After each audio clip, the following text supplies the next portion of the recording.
네, 특검팀이 최순실 씨에게 내일 오전에 수사를 받으러 나오라고 통보했습니다. 뇌물수수의 공범 자격으로 소환한 건데 내일도 불응할 경우 체포영장을 청구할 방침입니다. 네, 특검팀으로 가보겠습니다. 한윤희 기자. 네, 서울 대치동 특검 사무실입니다. 네, 최순실 씨 내일 오전에 피의자 신분으로 소환이 되는 거죠? 네, 그렇습니다. 특검이 최순실 씨에게 내일 오전 나와서 조사를 받으라고 통보했습니다. 앞서 최 씨는 특검의 공식 수사 착수 사흘 만인 지난달 24일 공개 소환됐습니다.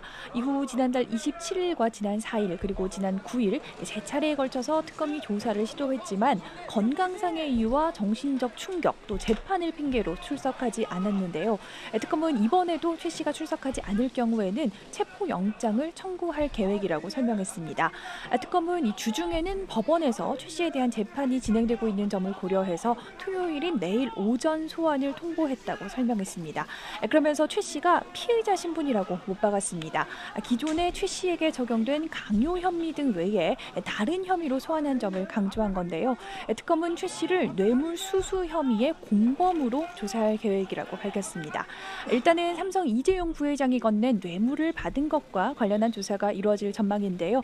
특히 이 부회장에 대한 구속영장이 기각된 이후 뇌물수수자, 그러니까 돈을 챙긴 최순실 씨나 박 대통령에 대한 조사가 진행되지 않아서 수사가 미진했던 것이 아니냐 이런 지적이 나왔던 것도 특검이 내일 최 씨를 소환한 것과 관련 있다는 관측입니다. 또 최 씨 조사 내용 역시 이 부회장의 구속영장을 재청구할지를 결정하는 데 참고할 것으로 보입니다. 네, 조윤선 장관에 대한 구속 전 피의자 신문은 아직 진행되고 있습니까? 네, 그렇습니다.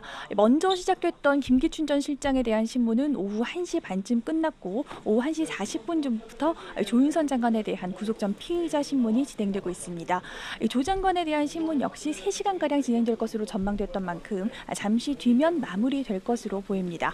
신문을 마친 직후 김 전 실장은 대기 장소인 서울구치소로 이동했습니다. 두 사람 모두 10시 반 서울중앙지법 321호에서 실질 심사를 한다고 예고되긴 했지만 신문 자체는 따로 진행됩니다. 서로 진술을 참고해서 말을 바꿀 우려 등도 있는 만큼 한 사람의 신문이 진행될 동안 다른 사람은 대기실에서 순서를 기다리는 건데요.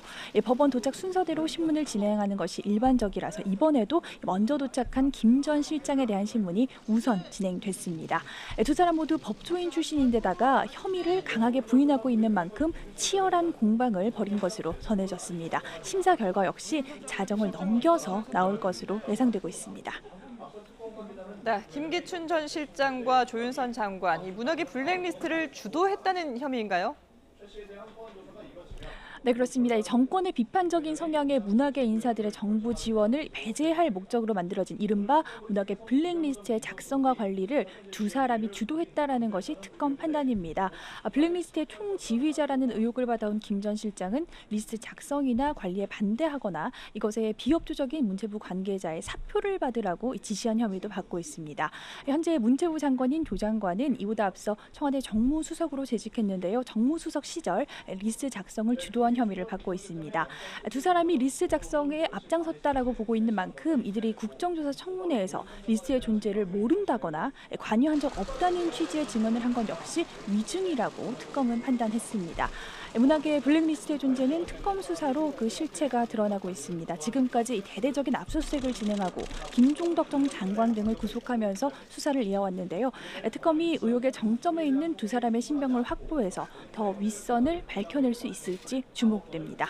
지금까지 서울대치동 특검 사무실에서 YTN 한현입니다.